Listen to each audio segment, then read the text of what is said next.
Hey tout le monde, ici FizGraphite, et bienvenue sur BGS, Bro Game Studio. On se retrouve aujourd'hui, comme annoncé dans la vidéo de présentation, pour le premier épisode d'une émission qui me tient vraiment à cœur. J'ai nommé Histoire de légende. Et pour commencer, j'ai voulu m'attaquer à un très gros morceau, un personnage que je regrette ne pas avoir vu jouer en direct et qui a été une source d'inspiration pour des milliers de personnes dans le monde, dont moi. J'ai nommé Michael Jordan. Vous êtes sûrement quelques-uns à vous dire Michael Jordan? C'est qui lui? Ok les gars, je veux bien qu'il soit pas de ma génération, mais quand même. MJ, le vrai, c'est lui, même lui. Alors, comme vous l'aurez certainement remarqué, il n'était pas footballeur, ni joueur de tennis. Mais revenons alors sur l'enfance du jeune Michael Jeffrey Jordan, né le 17 février 1963 à Brooklyn. Il est le fils de Deloris et James Jordan. Il a fait ses études dans l'université de Chapel Hill, de laquelle il sortira diplômé. Il jouait évidemment dans l'équipe de son campus, car aux États-Unis, les clubs ne sont que très peu fréquentés. Cette équipe s'appelait les Tar Heels. Il finira même champion universitaire avec cette équipe, les Tar Heels, en 1982, et possède désormais son maillot accroché au plafond du gymnase en guise d'hommage, ainsi que tous les joueurs champions avec lui. Et enfin, sa carrière allait pouvoir débuter. Comme vous le savez certainement, entrer en NBA n'est pas chose facile. Il faut d'abord passer des sélections. Ces sélections s'appellent la draft. Cela permet aux sélectionneurs de tout le pays de voir tous les joueurs avec du potentiel sans avoir à se déplacer dans tous les campus. C'est donc un beau jour de 1984 que le monde voit débarquer ce jeune garçon avec ce petit truc en plus qui lui permit d'être drafté en 3e choix chez les Bulls de Chicago. Performance plus qu'honorable. Il se démarqua très vite du reste de l'équipe par ses qualités athlétiques. Du haut de son mètre 90 et de ses 90 kilos, il surplombe le monde de la NBA avec sa détente hallucinante qui lui vaudra le surnom de Air Jordan. Pour sa première année dans le grand bain, pas de titre. Il était bon mais pas magicien non plus. Ils atteignent quand même les playoffs, mais ils se feront sortir par les Bucks de Milwaukee. Cette année-là, ce sera les Lakers de Los Angeles qui seront sacrés champions, écrasant les Celtics de Boston 4 victoires à 2.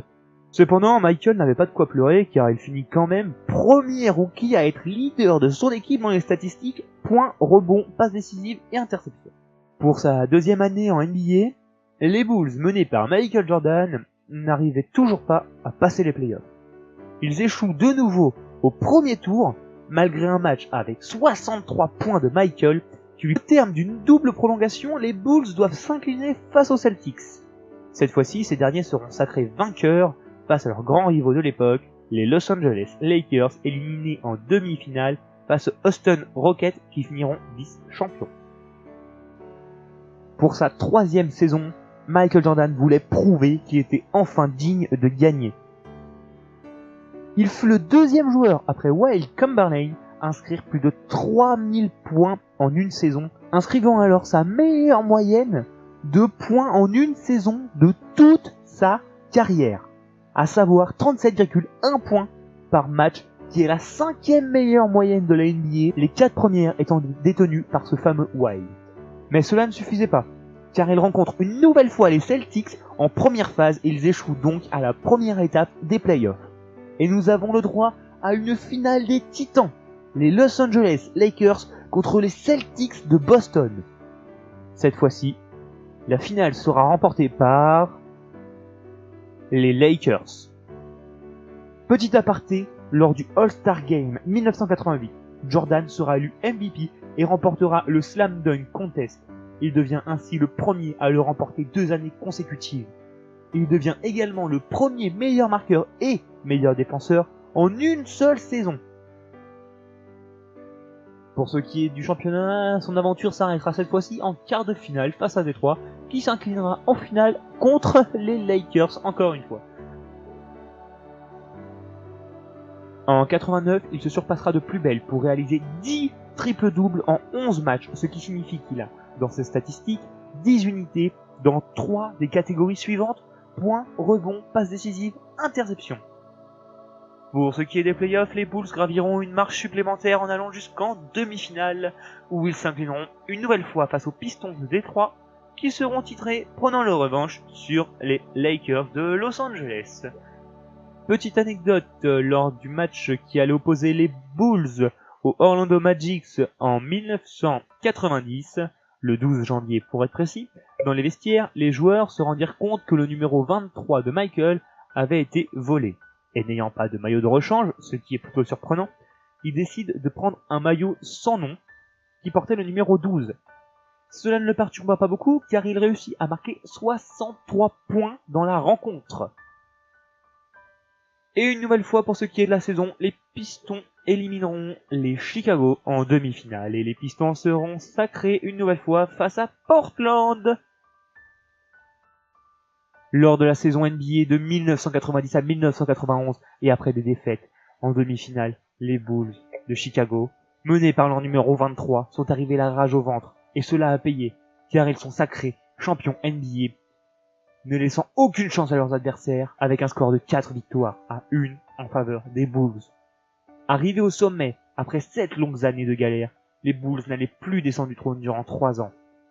En 91-92, il bat le record de points marqués en un quart-temps, en en marquant 35, dont 6 à 3 points. En 92-93, il marque son 20 millième point de sa carrière. Il égale Wilt Chamberlain avec un 7e titre de meilleur marqueur. Il égale le record du plus grand nombre de saisons avec une moyenne supérieure à 30 points de moyenne par match. Le meilleur intercepteur pour la 3e fois de sa carrière. Et je pense que je vais m'arrêter là, sinon je vais décéder. Désolé les gars. En 1993, il prend brusquement sa retraite à cause du décès de son papa, assassiné par des personnes qui voulaient lui voler sa voiture. Oui, comme Oncle Ben dans Spider-Man. Et commence une carrière de baseball.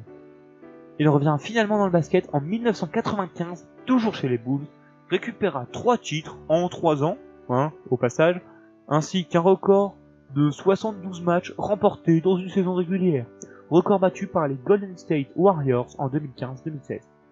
En 1999, Michael annonce sa 2e retraite, cette fois-ci de son plein gré. Il reviendra tout de même faire 2 saisons en NBA de 2001 à 2003, légèrement poussé par sa marque qui commençait à voir son chiffre d'affaires légèrement baissé. Il jouera donc chez les Washington Wizards, avec qui il ne fera rien d'exceptionnel contrairement à ses années précédentes. Il annoncera donc sa retraite définitive en 2003, après 15 saisons sur les parquets de la NBA, avec un palmarès personnel extraordinaire. 5 trophées de meilleur joueur de la saison, 10 sélections pour l'équipe des meilleurs joueurs de la ligue, 9 dans l'équipe des meilleurs défenseurs de la ligue, 14 participations à des matchs All-Star, 3 trophées de meilleurs joueurs All-Star, 10 titres pour le nombre de points marqués en saison, 3 titres pour le meilleur intercepteur, 6 titres pour les meilleurs joueurs des finales de la ligue, 1 titre pour le meilleur défenseur de la ligue, 2 titres de champion olympique, meilleur athlète nord-américain du XXe siècle, 2e meilleur athlète américain du siècle, et intègre le Basketball Hall of Fame en 2009. Il détient les records de meilleure moyenne de points marqués par saison dans toute sa carrière avec 30,12 points par match. Et des séries éliminatoires avec 33,4 points. Michael aura joué au basket de 1984 à 2003 en NBA. Voilà, l'histoire de Michael est à présent terminée, mais j'essaierai pour chaque épisode d'Histoire de légende de vous trouver des anecdotes relativement intéressantes, qu'elles soient vraies ou non, cela reste des anecdotes, donc je les pioche un par-ci par-là. Elles sont pas toutes véridiques, à vous de me le dire si je me trompe, j'en serai ravi. Par exemple, pour Michael, son premier salaire avant de devenir joueur NBA était de 120$. Quand on sait que maintenant il détient sa propre marque et est multimillionnaire, ça fait mal aux couilles. Aujourd'hui, Jordan est devenu un homme d'affaires, propriétaire de la franchise Charlotte Hornets, mais surtout possédant sa propre marque de Jordan Brand. Vous êtes-vous déjà demandé comment était né le numéro 23 ? Ok, Michael Jordan avait un frère, qui portait le numéro 45. Michael se dit je serai jamais mieux que la moitié de mon frère. Donc, il prend le numéro de son frère, il le divise par 2, 45 divisé par 2 est égal à 22,5, et donc, comme Michael Jordan oblige, on arrondit au supérieur, on obtient donc 23. Pour jouer en équipe américaine, le règlement obligeait un numéro entre 4 et 15.